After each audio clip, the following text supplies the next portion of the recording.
নমস্কার, উত্তর পূর্বাঞ্চলের বিশেষ কিছু সংবাদ নিয়ে নর্থ ইস্ট নিউজে আপনাদের স্বাগত জানাই। আমি প্রদীপ চন্দ্র দাস। বিস্তারিত সংবাদের আগে এক নজরে দেখে নিই আজকের সংবাদ শিরোনাম। হত্যা মামলায় দুই ভাইয়ের যাবজ্জীবন। 2022 সালের দক্ষিণ মোহনপুরের ঘটনায় ফাস্ট ট্র্যাক কোর্টের রায়, 5,000 টাকা হলো জরিমানা। কেন্দ্রীয় বিদ্যালয় বন্ধের আশঙ্কায় সরব বরাকবাসী। বিদ্যালয় রক্ষায় সুরক্ষা সমিতির সাংবাদিক সম্মেলন। বাঘাবাজার রাজঘাটে জ্বলন্ত বিদ্যুৎ লাইনে আতঙ্ক। বিদ্যুৎস্পৃষ্ট 12 বছরের হানিফ, 40 বছর ধরে সংস্কার নেই। APDCL এর কাছে লিখিত অভিযোগ স্থানীয়দের। উধারবন্দ হাসপাতাল রোডে 110 ফুটের তাইলেন মন্দিরের আদলে মণ্ডপ, এবার পুজোয় ভেতরে হবে শ্রীকৃষ্ণের দ্বারকাপুরীর থিম। এবার সংবাদ বিস্তারিত। দক্ষিণ মোহনপুরে যুবক হত্যা মামলায় দুই সহোদর ভাইকে যাবজ্জীবন কারাদণ্ড দিল কাছাড়ের ফাস্ট ট্র্যাক কোর্ট। বিচারক কিরণলাল বৈষ্ণবের আদালত বছর 33-এর হোসেন আহমেদ লস্কর ও বছর 28-এর হাসান আহমেদ লস্করকে দোষী সাব্যস্ত করেন। 2022 সালের 28 অক্টোবর বছর 26-এর আব্দুল আলিম লস্করের উপর দা ও কাঠ দিয়ে হামলার অভিযোগ ওঠে। আহত অবস্থায় শিলচর মেডিকেল কলেজে ভর্তির পর 30 অক্টোবর তার মৃত্যু হয়। মৃতের দাদার অভিযোগে সোনাই থানায় মামলা হয়। আদালত যাবজ্জীবনের পাশাপাশি প্রত্যেককে 5,000 টাকা জরিমানা, অনাদায়ে আরও 6 মাস কারাদণ্ডের নির্দেশ দেন। নর্থ ইস্ট নিউজের বরাকগুলির ইনচার্জ সুরজিৎ চক্রবর্তীর প্রতিবেদন। আসাম বিশ্ববিদ্যালয় কেন্দ্রীয় বিদ্যালয় বন্ধের আশঙ্কায় সরব হয়েছে বরাক উপত্যকা। বিদ্যালয় রক্ষার দাবিতে কেন্দ্রীয় বিদ্যালয় সুরক্ষা সমিতির আহ্বানে আজ বিশেষ সাংবাদিক সম্মেলন হয় ও সভা হয়। সভায় ছিলেন সমিতির সভাপতি তপন দাস, সমাজসেবী প্রসেনজিৎ দেব, অভিভাবক ও সচেতন নাগরিকরা বক্তব্য রাখেন। বক্তারা বলেন, বিদ্যালয় শুধু ভবন নয়, শত শত পড়ুয়ার ভবিষ্যৎ ও শিক্ষার অধিকার রক্ষায় জড়িত। কোনোভাবে এটি বন্ধ হতে দেওয়া হবে না। বিদ্যালয়টি চালু রাখতে সংশ্লিষ্ট কর্তৃপক্ষের দ্রুত হস্তক্ষেপ ও প্রয়োজনীয় পদক্ষেপের দাবি জানানো হয়। নর্থ ইস্ট নিউজের বরাকগুলির ইনচার্জ সুরজিৎ চক্রবর্তীর প্রতিবেদন। আপনারা জানেন, আমাদের এই এলাকায় একমাত্র ইংরেজি বা হিন্দি মাধ্যমের সরকারি স্কুল এই কেন্দ্রীয় বিদ্যালয় আসাম ইউনিভার্সিটি, যেটা দীর্ঘদিনের আশা আকাঙ্ক্ষার ফলে বিগত 10 বছর পূর্বে শুরু হয়েছিল। কিন্তু 2-3 মাস পূর্বে আমরা পরস্পর শুনতে পাই যে সেটার নাকি 10 বছরের এগ্রিমেন্ট শেষ হয়ে গেছে, সেটা বন্ধ হয়ে যাবে। তারপর আমরা অভিভাবকরা নিজেরা মিলিত হয়ে বিভিন্ন স্থানে যোগাযোগ করার পর, আবেদন নিবেদন করার পর, আর বিশেষ করে জিনিসটা আমরা জানতে পারি যখন কেন্দ্রীয় বিদ্যালয়ের শিক্ষকদের বেতন বন্ধ হয়ে যায় 2 মাসের, তখনই জানতে পারি যে এগ্রিমেন্ট শেষ, তাই বেতন পাচ্ছেন। তো আমরা যখন দৌড়ঝাঁপ শুরু করি তখন আবার 6 মাসের এগ্রিমেন্ট হয়। কিন্তু 6 মাসের এগ্রিমেন্ট এই অক্টোবর মাসের 24 তারিখে শেষ হতে যায়। আমরা এরপর অনেক জায়গায় আমাদের এই বরাক উপত্যকার যত সাংসদ, বিধায়ক, রাজ্য সরকারের মন্ত্রী সবার সঙ্গে যোগাযোগ করেছি। সবাই আমাদেরকে আশ্বাস দিয়েছেন যে না, যাবে না, কৃষি ইউনিভার্সিটির সঙ্গে বৈঠক করে তার একটা ফসলা করবেন, এই করবেন, সেই করবেন, দিল্লিতে আলোচনা করবেন। কিন্তু আজ অবধিও তার কোনো সুরা আমরা দেখছি না। আর মধ্যে মাত্র 1 মাস হাতে সময় আছে। তারপর আমরা ভিসিকেও আমরা অ্যাপয়েন্টমেন্ট চেয়েছিলাম যে আমরা জানতে চাই ওনার মুখ থেকে কি অবস্থা। তো ভিসি ইউনিভার্সিটির অনারেবল ভিসি আমাদেরকে, অভিভাবকদেরকে একদিন দেখেছিলেন। আমরা 25 জন গেছিলাম, আমাদের সঙ্গে আধা ঘন্টার মতো সময় দিয়েছিলেন। উনিও নির্দ্বিধায় বললেন যে আমি মজবুত, কেবি আমাকে বন্ধ করতেই হচ্ছে। হ্যাঁ, ফান্ডের অভাব, আমি আর কেবি চালাতে পারবো না। উনিও কেবির খুব প্রশংসা করলেন যে ভালো স্কুল, ওনার স্ত্রীও কেবিতে টিচার, ওনার মেয়েরাও কেবিতেই পড়াশোনা করেছেন। কিন্তু আমি মজবুত, আমি চালাতে পারছি না।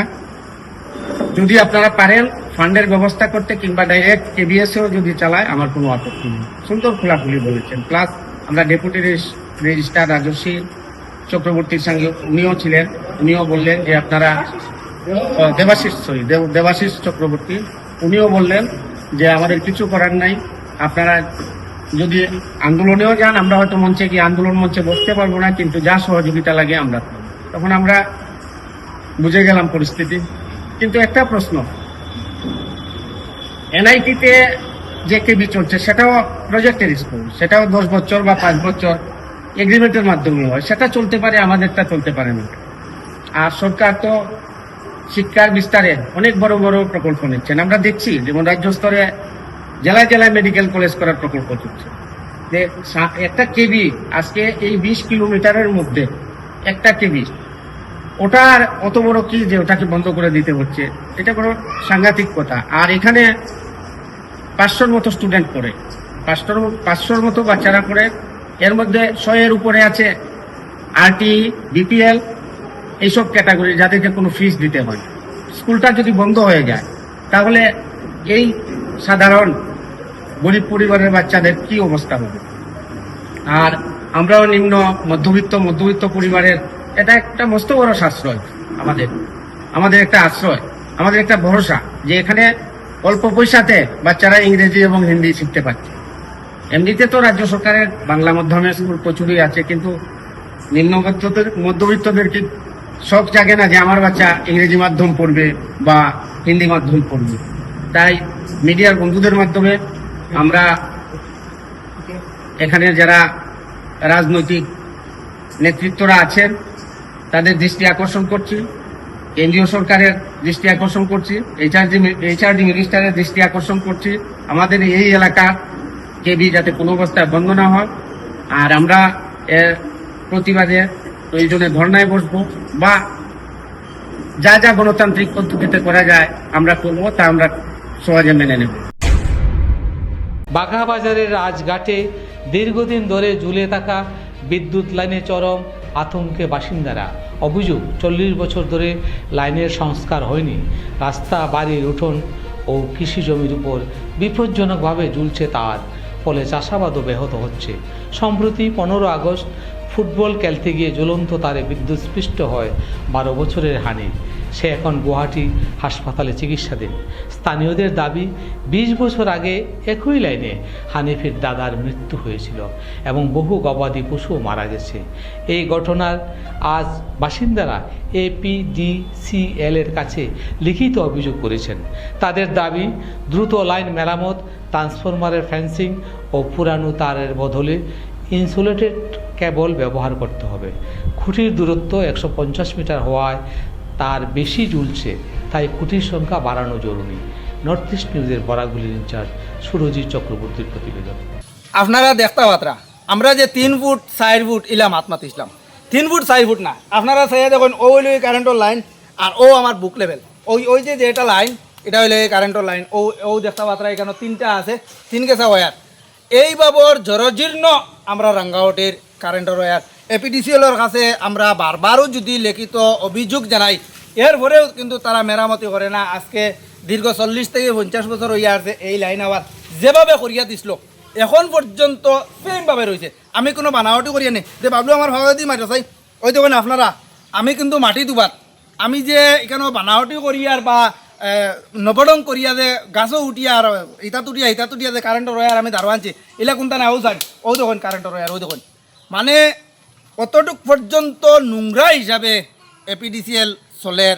আমরা আর এখানে কোনো জুয়ো নাই, বিল মানে জমাইল নাই, অথবা কোনো কনজিউমারের কাছে কোনো সমস্যা নাই। আমরা এই এলাকাত মানে বিল ও পর্যন্ত ক্লিয়ার রাখি, এক গড়ো গেলে আপনি 100 টাকা পর্যন্ত জমাইল পাইতে না। আর আপনারা তো জানোই এই কথা যে বিল জমাইল থাকলে যেটা নতুন মিটার আইছে, নতুন ডিজিটাল যেটা মিটার আইছে এই মিটারটা দেয় না। প্রত্যেকটা গড়ও আপনারা গেছে দেখবা প্রত্যেকটা গড়ও ডিজিটাল মিটার লাগাইলাছে, এরপরেও মানে তারা মেরামতি করে না। ওই দেখুন আরো একটা জায়গা, ওইটা হইলো এই কারেন্টের লাইন, বেটা তার বইয়ের কারণে বই ভাইয়া এই ওয়ার দে তার নিজের পকেট থেকে কভার করছে। কিতা লাগে কভার করতে? এই যে গড় দেখতে পাত্রা আপনারা, এটা হইলো কি গড়, বেটা রবিবার গড়, আর একবারে গরুর লগে লাগিয়া গেছে ওই আর তাও আরো একদম মানে আমার মাথা লেভেলও যায় না আপনারা সেই দেখুন মানে আর কতটুক পর্যন্ত ধারো গিয়া আপনারা দেখাইতাম মানে ও পর্যন্ত জরজীর্ণ এই রাঙ্গাওটি গ্রামের কারেন্টের ওয়ার আগে কারেন্টের খুঁটি বেশ দূর দূর ভাবে একটা খুঁটি কাটা হচ্ছে একটা খুঁটি থেকে আর একটা খুঁটির ডিস্টেন্স বেচান দূরই থাকতো কারণ শূন্য জমানা ইটাত গড় বাড়ি আসলো না হিসাবে এখন ইটাত গড় বাড়ি হয়ে গেছে গিয়া আর এটা বেশি লউজ হয়ে গেছে গিয়ে আর লাগিয়া মাটি ফালানি হয়েছে মাটি ফালানির কারণে আরও বেশি মাটি ধরো হয়েছে হয় আর এটা বারবার কমপ্লেন দেওয়া হয় কমপ্লেন দিলে তারা বলছেন যে এসডিও স্যার গত শনিবারে তার ট্রান্সফার হয়ে গেছেন গিয়া সামনের আগামী সোমবারে নতুন এসডিও স্যার আসবা নতুন এসডিও স্যার আসলে তারা আমরা রাঙ্গাউটি যাইবা তারা আইয়া সব তারা সার্ভে করবা সার্ভে করিয়া আমরা ট্রান্সফর্মার ব্যাপারে কইছি যে ট্রান্সফর্মার এখানে 3টা শিক্ষা প্রতিষ্ঠান আছে এগুলোর মাঝখানেও খালি বাচ্চাই আর এখানেও আগে 2-3 বার অ্যাক্সিডেন্ট হয়েছে আমরা এই ট্রান্সফর্মারটা পিছিয়ে দিই 70 মিটার জায়গা পিছিয়ে দিয়ে সরাই দিলে আমরা সেফটি হয়ে যায় গিয়া তারা বলছেন ঠিক আছে এটা নিয়ে আমরা চিন্তাধারা করবো আইমু আমরা আর এরিয়া যেগুলো লাইন আছে লউজ এটা নিয়ে আমরা আইয়া দেখবো আমার কথা হইলো সোমবার পর্যন্ত আমরা দেখিলেই তারা আগুন লাগানোলা লেজি করনি না আমরা কামটা করিয়া দিই না আমরা সোমবার পর্যন্ত দেখিয়া যদি তারা নাই অপেক্ষা করিয়া তারপরে আমরা অন্য স্টেপ নিমুখী তখন মুয়ার আপনি কি আপনার ঘর কিংবা প্রতিষ্ঠানকে সুন্দর করে গড়ে তুলতে চাইছেন আর সাথে চাইছেন ভালো ও সুলভ মূল্যে প্রয়োজনীয় সামগ্রী ক্রয় করতে? তাহলে দ্বিতীয়বার না ভেবে আজই চলে আসুন শিলচরের দাসকলোনিতে অবস্থিত ঋতুরাজ ট্রেডিং কোম্পানি অথবা সোনাই রোডের খালেদ ভবনের বিপরীতে বাইক সেন্টারের পাশে সমীক্ষা ট্রেডিং কোম্পানি।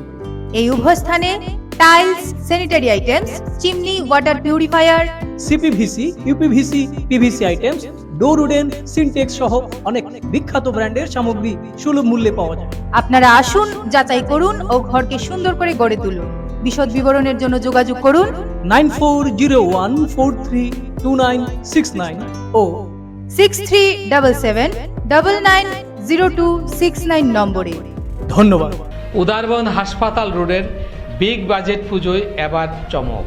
শিল্পী বিশ্বজিৎ দণ্ডপাত 110 ফুট উঁচু ও 80 ফুট চওড়া থাইল্যান্ডের বৌদ্ধ মন্দিরের আদলে মণ্ডপ বানাচ্ছেন। ভেতরে শিল্পী বাপ্পি শির দিয়ে ফুটিয়ে তুলবেন সমুদ্রতলে হারানো শ্রীকৃষ্ণের দ্বারকাপুরীর দৃশ্য। খড় দিয়ে তৈরি 25 ফুটের প্রতিমা তৈরি করছেন উত্তম জানা। আলোকসজ্জায় থাকবে 8টি বিশেষ তোরণ। নিরাপত্তায় থাকবে সিসিটিভি, 30 জন হোমগার্ড ও স্বেচ্ছাসেবক। কুপনের মাধ্যমে 4 দিন প্রসাদ বিতরণ হবে। সব ঠিক থাকলে দ্বিতীয়ার্ধে উদ্বোধন ও দর্শন শুরু। বৃহস্পতিবার সাংবাদিক সম্মেলনের প্রস্তুতির কথা জানান সভাপতি দুলাল দেব, সম্পাদক স্বরূপ দত্ত সহ অন্যান্যরা। উদারবন থেকে নিহার কান্তি রায়ের প্রতিবেদন। জাতীয় মানবাধিকার কমিশনের সদস্য প্রিয়াঙ্ক কাননগু শিলচরের জেলা শাসকের কার্যালয়ে জেলার শীর্ষ আধিকারিকদের সঙ্গে বৈঠকে কেন্দ্রীয় সরকারের কল্যাণমূলক প্রকল্প ও আইনি সুরক্ষার বাস্তবায়ন পর্যালোচনা করেন। বৈঠকে কর্মসংস্থান ও দক্ষতা উন্নয়ন, শিশু অধিকার ও কিশোর বিচার, মানব পাচার, প্রবীণ নাগরিক ও প্রতিবন্ধী ব্যক্তিদের অধিকার, পঞ্চায়েতি রাজ, ক্রীড়া ও মানবাধিকার, যুব ও সাংস্কৃতিক অধিকার এবং CSAM সহ বিভিন্ন বিষয় নিয়ে আলোচনা হয়। পরে তিনি জেলা শাসকের কার্যালয়ে নতুন সম্মেলন কক্ষে সংবাদ মাধ্যমের সঙ্গে মত বিনিময় করেন এবং জেলার বিভিন্ন প্রকল্পের বাস্তবায়ন নিয়ে তার পর্যবেক্ষণ তুলে ধরেন। North east news Barak Valley incharge Surajit Chakraborty प्रतिवेदन।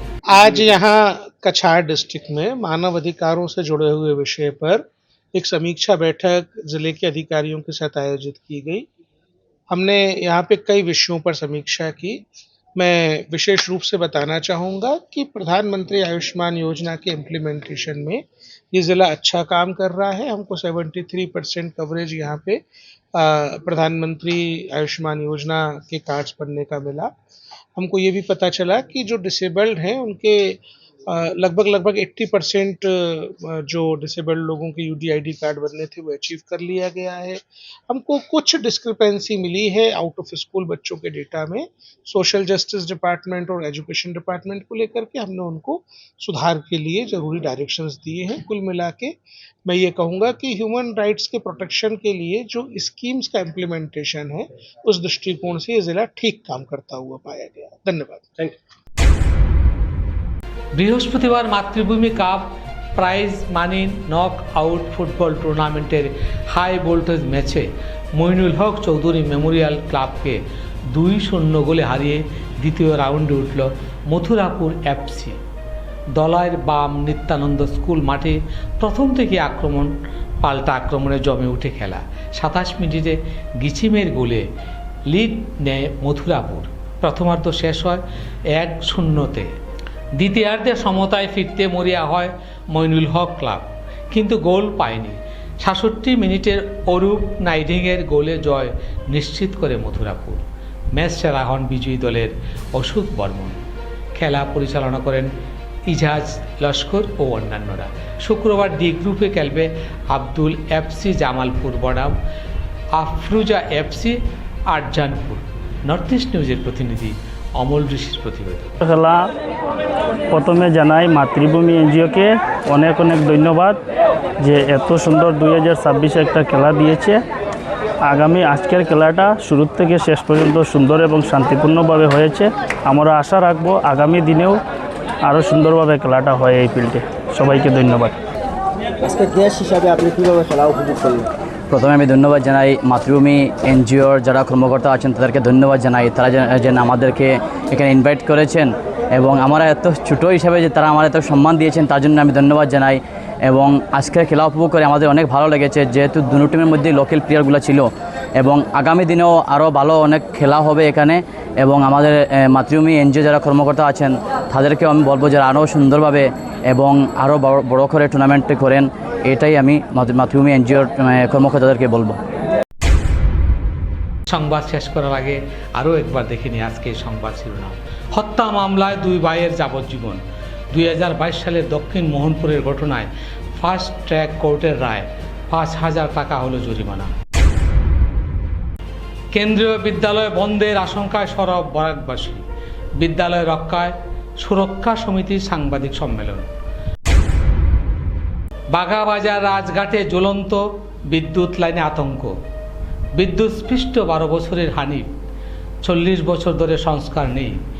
এপিডিসিএল এর কাছে লিখিত অভিযোগ স্থানীয়দের। উদারবন্দ হাসপাতাল রোডে 110 ফুটের থাইল্যান্ড মন্দিরের আদলে মণ্ডপ এবার পুজোয়। ভেতরে হবে শ্রীকৃষ্ণের দ্বারকাপুরীর থিম। এসএসসি নেটওয়ার্কে নর্থ ইস্ট মিডিয়ায় প্রতিনিয়ত বিভিন্ন সংবাদ, সঙ্গীত, নৃত্য, আসন, ক্রীড়া, চলচ্চিত্র, বিনোদনমূলক বিভিন্ন বিষয় প্রচারিত হয়ে থাকে। তাই সদা সর্বদা ভারতের উত্তর পূর্বাঞ্চলের পাশাপাশি অন্যান্য স্থানের বিশেষ কিছু খবরের জন্য দেখতে থাকুন নর্থ ইস্ট নিউজ। ধন্যবাদ।